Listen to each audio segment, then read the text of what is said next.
Hi everyone, Aaron here for Zollotech, and these are the iPhone 12 models, or their prototypes used to make cases from. And thanks to Sonny Dixon for helping me get my hands on them. And so these come out every year, and they're a pretty accurate representation of what we can expect when Apple finally releases what they really look like. So for example, if we take a look at what we had last year with the iPhone 11 Pro Max, this is the prototype for that. And so it doesn't work obviously, but it gives us an idea of what its size is, what it looks like, where ports will be located. And so if we compare it to what we have with the iPhone 11 Pro Max, you can see that it's basically the same dimensions with a camera cutout or a camera bump that's just not accurate. And that's what we can expect on the iPhone 12 models as well. So you'll see here, the cameras look like they could be accurate, especially on the middle size version here. And we will have 3 different sizes. So this is what you can expect as far as its dimensions and the way it will look. Of course, Apple could change any of this, but they're pretty well finalized at this point so that they can start working on manufacturing them. Now, the 3 sizes are 5.4 inch, 6.1 inch, and 6.7 inches for the largest iPhone 12 Pro Max, or whatever Apple decides to call them. You can see we have 2 colors here, and I would expect Apple maybe to even put out a blue color this year, although there's no 100% confirmation of that information. Now, you'll see this is a glossy finish as well. I would expect it to be more of a matte finish like we have on the 11 Pro, the 11 Pro Max series. So expect that, although we could see a glossy color on the lower end size. So in general, the overall build is a squared off edge, just like we expected, and it's a nice feel around the outside edge. All of these are really nice to hang on to, and I think they'll be a lot harder to drop with those squared off edges. It's something I really liked with the iPhone 5 series and the earlier iPhone 4 and 4S series, where we have the squared off edges. So I'm really happy to see Apple going that direction. Now, as far as the overall size of the phones, well, if we take a look at the smallest version first, the 5.4 inch size phone is somewhere in between that of the iPhone 5 and the newer iPhone SE. So you'll see the iPhone 5, 5S here that I have. You'll see it's a little bit bigger. And also, if we compare it next to the iPhone SE, it's also a little bit smaller than that phone. So you'll see the size is a little bit different here. It's a little bit smaller, but in general, I think that's a nice size. The more I hang on to this, the more I think it's a good size for a lot of people that like the smaller phones. And so if you're going on from this size, and maybe this is too small for you, and maybe it doesn't have 2 cameras, it may have 3 cameras. I've seen some people that have these already, and they're showing 3 cameras on here. So I'm not sure if we're going to have 2 or 3. But with the next size up, the 6.1 inch phone, you'll see this prototype here, or this model, has 3 cameras. It's got the same flattened outside edges, and for the higher end models, I would expect them to be built out of stainless steel as well. So stainless steel around the outside edge, glass on the back, glass on the front, just like we have now, but with that more squared off design. And so if we take a look at the overall size comparison of all 3, you'll see that it's a nice gradual size step up, just like we have today, from smallest to largest. So you've got different options, and hopefully Apple only limits us down to 3 options this time for sizes. There were some information that were rumors that were saying there will be 5 sizes. I would like to see 3 new ones, and hopefully not a whole lot more. But you'll see there's a nice gradual step up from size to size. So I'd be really happy to see that. And then if we take a look at the outside edge, they're a little bit different depending on which one we're looking at. So of course we have our power sleep wake button on the right side edge like we normally do.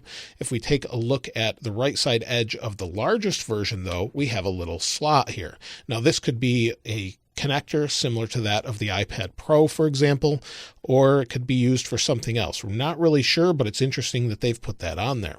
On the bottom, we have our speaker and then asymmetrical microphone, as well as our lightning port in the middle. I expect them to keep lightning port. And then on the top of the iPhones, there's nothing else. So iPhone 12 probably won't have anything on the top. And then on the other side, we have our volume buttons and our silent switch, as well as our SIM card tray location. Now, one thing to note is on the smallest size, the SIM card tray is not present. And I saw that on last year's models as well. So that may or may not mean anything, but there's no SIM card tray on either side. So I would expect maybe Apple will either make the smaller size available in eSIM, or maybe it will just be there and they haven't put it on these early models of them, so it's hard to say at this point. Now, for a general size comparison of the largest one, something I noticed is that it's much larger than I expected. In fact, it's a little bit taller than that of the iPhone 11 Pro Max. So it's not only a larger screen, but it's also a little bit larger physically. It seems to be slightly taller.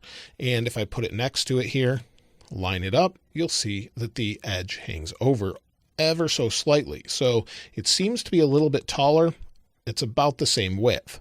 Now, as far as the internal specs, I would expect an A14 CPU with a neural engine, of course, maybe 6 gigabytes of RAM like we have in the iPad Pro. It's really hard to say, but it's possible we'll see that. And then with the display on the front, I would expect them all to be OLED this year. That's what most information is saying, although Apple could change that up. And then, of course, it looks like, at least according to these, we're going to have a notch. You can kind of see it here. They've just put 4 little cameras, forward-facing cameras, and a microphone or a speaker here. And the same thing is true on the middle size. You can kind of see it a little bit better where they've actually have a notch here. Whether or not that changes at all is still up in the air. It's really hard to say, but hopefully we see a 120 hertz ProMotion display on the higher end models. There's no guarantee of that, but I would love to see that. Personally, the notch isn't a big deal to me, but if they shrink it, that would be great. Now, one reason I mentioned the larger size of the 6.7-inch display model is it makes a little bit more room for battery. So if it's slightly taller, maybe they could fit in a little bit bigger battery, and we could get even more battery life than we get with the 11 Pro Max. The 11 Pro Max, I can get about 10 to 12 hours of battery life. So maybe with an iPhone 12 Pro Max or whatever they call it, you could get even more. That would be incredible with maybe a more efficient CPU working alongside that.